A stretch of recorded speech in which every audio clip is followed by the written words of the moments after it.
আজ তোমাদের জন্য নিয়ে এসেছি হিস্টোরি অফ ইন্ডিয়া অর্থাৎ ভারতীয় ইতিহাসের প্রথম ভিডিও কন্টেন্ট 1 পার্ট 1, যেখানে ভারতীয় সভ্যতার বিবর্তনের প্রাগ ঐতিহাসিক যুগ নিয়ে আলোচনা করব।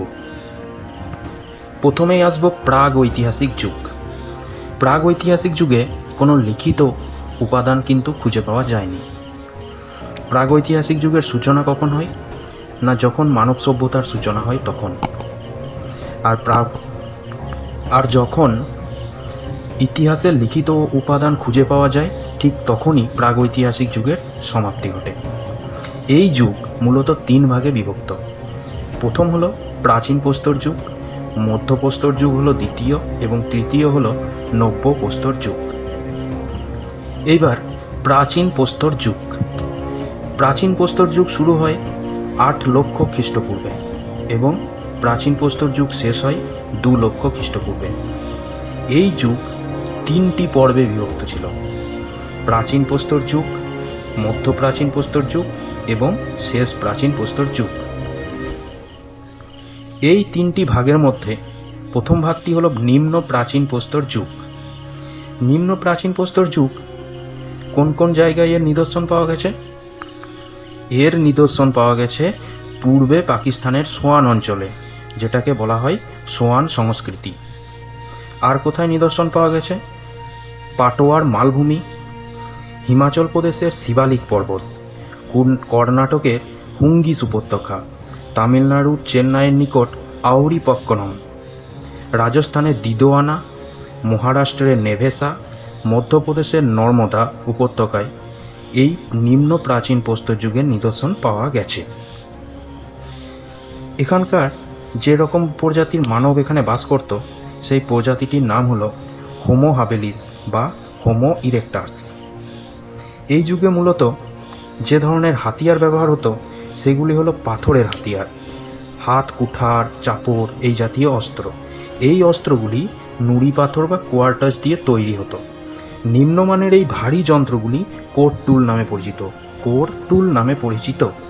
কাশ্মীরের পহেলগাঁও অঞ্চলে আজ থেকে প্রায় 5 থেকে 7 লক্ষ বছর আগেকার হাত কুঠার জাতীয় অস্ত্র মিলেছে। নিম্ন প্রাচীন প্রস্তর যুগে খাবার।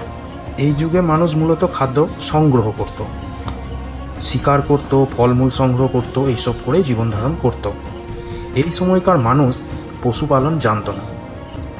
আর বাস করত কোথায় না, নিম্ন প্রাচীন প্রস্তর যুগের মানুষ খোলা আকাশের নিচে বা প্রাকৃতিক গুহায় বাস করত।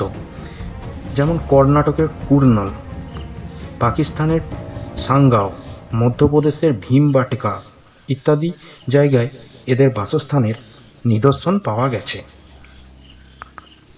এইবার দেখব আমরা মধ্য প্রাচীন প্রস্তর যুগ, যেটা প্রাচীন প্রস্তর যুগের একটি ভাগ, যেটা দ্বিতীয় ভাগ। এই যুগের মানুষের হাতিয়ার ছিল মূলত ছুরি, ব্লেড, ছুরিকা বা ব্লেডার, বুড়িন হলো বিদ্ধ করার অস্ত্র।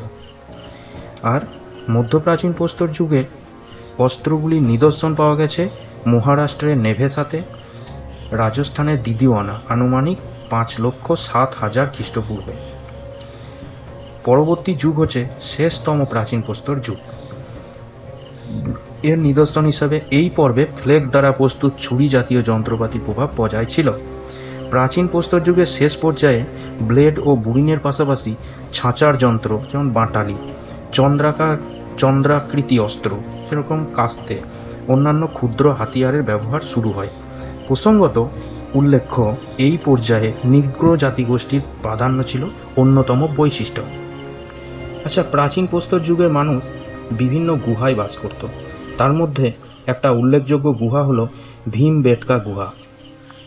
এই ভীমবেটকা গুহা মধ্যপ্রদেশে অবস্থিত ছিল। এই ভীমবেটকায় যে গুহাচিত্র পাওয়া যায় সেটাই হলো ভীমবেটকা গুহাচিত্র। এই গুহাচিত্রের উল্লেখযোগ্য তথ্য হলো ভারতীয় উপমহাদেশের সবচেয়ে প্রাচীন গুহাচিত্রের নিদর্শন হলো ভীমবেটকা গুহাচিত্র।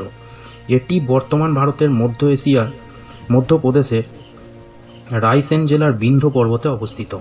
এখানে প্রায় 750টি আদিম মানুষের ব্যবহৃত গুহা আবিষ্কার হয়েছে। এই গুহাগুলি মূলত প্রাচীন প্রস্তর যুগ ও মধ্য প্রস্তর যুগের নিদর্শন।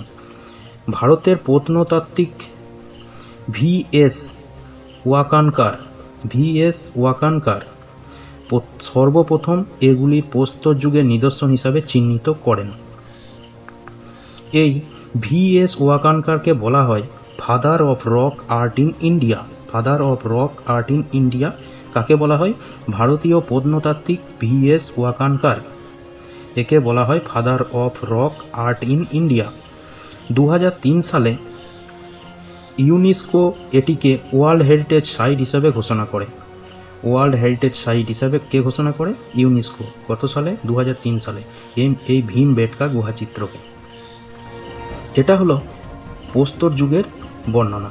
এখন আমরা দেখব মধ্য প্রস্তর যুগের বর্ণনা। মধ্য প্রস্তর যুগ শুরু হয় আনুমানিক 1 লক্ষ খ্রিস্টপূর্ব থেকে, শেষ হয় 6000 খ্রিস্টপূর্বে। মেসোলিথিক এজ বা মধ্য প্রস্তর যুগের মানুষ ক্ষুদ্র অস্ত্রের ব্যবহার করত। ক্ষুদ্র অস্ত্র, একে ইংরেজিতে মাইক্রোলিথিক বলা হয়। তাই এই ক্ষুদ্র অস্ত্র ব্যবহারের জন্য মধ্যপ্রস্তর যুগকে মাইক্রোলিথিক এজও বলা হয়, মাইক্রোলিথিক যুগও বলা হয়। এই যুগে হাড়ের তৈরি ফলা, ধারওয়ালা ছুরি, জাঁতা ইত্যাদির উপকরণ ছিল উল্লেখযোগ্য। এই যুগে ভারতের পূর্ব দিকে যারা বসবাস করত তারা মঙ্গল জাতিগোষ্ঠীর অন্তর্ভুক্ত ছিল এবং পশ্চিম দিকে যারা বসবাস করত তারা ককেশীয় জাতিগোষ্ঠীর অন্তর্গত ছিল। মধ্যপ্রস্তর যুগে নিদর্শন পাওয়া গেছে এরকম উল্লেখযোগ্য স্থানগুলি হল গুজরাটের লংখঞ্জ, মহারাষ্ট্রের 40 গ্রামের কাছে পাটন, উত্তরপ্রদেশের সরাই নহর রায়, মাহাদহা, চোপানি, মান্ডো, মধ্যপ্রদেশের আদমগড়, রাজস্থানের বাগড়, পাঁচপদ্র উপত্যকা ও সোজাট অঞ্চলে এবং দক্ষিণে তিনে ভ্যালির বিভিন্ন অঞ্চলে এই মধ্যযুগে নিদর্শন পাওয়া যায়। এখন এই মধ্যপ্রস্তর যুগের মানুষ কিভাবে জীবনযাপন করত? এরা সাধারণত পশু শিকার, পশুপালন, মাছ ধরা, ফলমূল সংগ্রহ এবং শেষের দিকে অল্প একটু কৃষিকাজ করত। এরা পশুপালনের নিদর্শন যেমন আন্দাজ করা যায় ছাগল, ভেড়া, হরিণ, শূকর, গন্ডার, হাতি, কচ্ছপ প্রভৃতি পশুর হাড় দেখে। এই যুগে মৃৎশিল্পের নিদর্শন পাওয়া যায়, কিন্তু এই যুগের মানুষ কুমোরের চাকার ব্যবহার কিন্তু শেখেনি। এই হলো মেসোলিথিক এজ বা মধ্যপ্রস্তর যুগ। এখন নব্যপ্রস্তর যুগ বা নিওলিথিক এজ নিয়ে আলোচনা করব।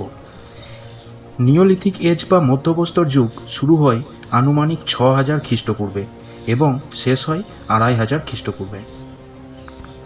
নিওলিথিক এজ বা নব্যপ্রস্তর যুগে মানুষ অস্ত্র ব্যবহার করত, কিন্তু সেই অস্ত্রগুলো আগের তুলনায় মসৃণ, চকচকে, পাথরের তৈরি অস্ত্র এরা ব্যবহার করত।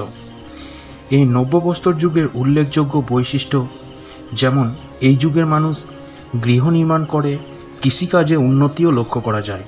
পশুপালন, সুতো কাটার চরকা, মাটির পাত্র এবং তুলো থেকে সুতো তৈরির পদ্ধতিও আবিষ্কার হয়। তামা ধাতুর সাথে একটু আধটু পরিচয় এই যুগের মানুষের হয়েছিল। কাশ্মীরের বুরজাহমে প্রথম এই যুগের মানুষদের সমাধি দেবার নীতি এই সম্পর্কে নিদর্শন পাওয়া যায়। এখানে আরেকটা নীতি উল্লেখযোগ্য যে গৃহপালিত পশু তার প্রভুর সাথে কবর দেওয়া হতো। মেহেরগড়ে কুমোরের চাকা এবং আগুনের ব্যবহারে নিদর্শন কিন্তু এই যুগেই প্রথম লক্ষ্য করা যায়। ঐতিহাসিক গর্ডন চাইল্ড এই যুগে নব্যপ্রস্তর যুগীয় বিপ্লব বা নিওলিথিক রিভলিউশন এই বলে আখ্যা দিয়েছেন। এই হলো নব্যপ্রস্তর যুগ বা নিওলিথিক এজ। এখন তাম্রপ্রস্তর যুগ বা চালকোলিথিক এজ নিয়ে আলোচনা করব।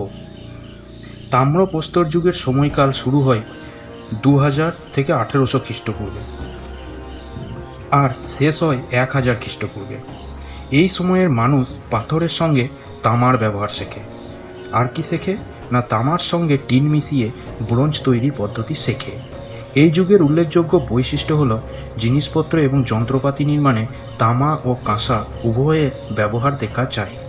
এই সময় বিভিন্ন সংস্কৃতির উদ্ভব ঘটে, যেমন কাথিয়াবাড়ের কাছে বানাস নদীর তীরে বানাস সংস্কৃতি, যেটা 2000 থেকে 1400 খ্রিস্টপূর্ব এই সময়ের মধ্যে গড়ে ওঠে। একে আহার মালয় সংস্কৃতিও বলা হয়। তাহলে বানস সংস্কৃতিকে আহার মালয় সংস্কৃতিও বলা হয়, আহার সংস্কৃতি বলা হয়। চম্বল নদী ও এর শাখা নদীর তীরে কায়াথা সংস্কৃতি গড়ে ওঠে।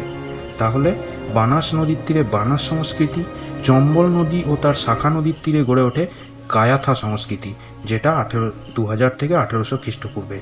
নর্মদা ও তার শাখা নদীর তীরে গড়ে ওঠে মালয় সংস্কৃতি।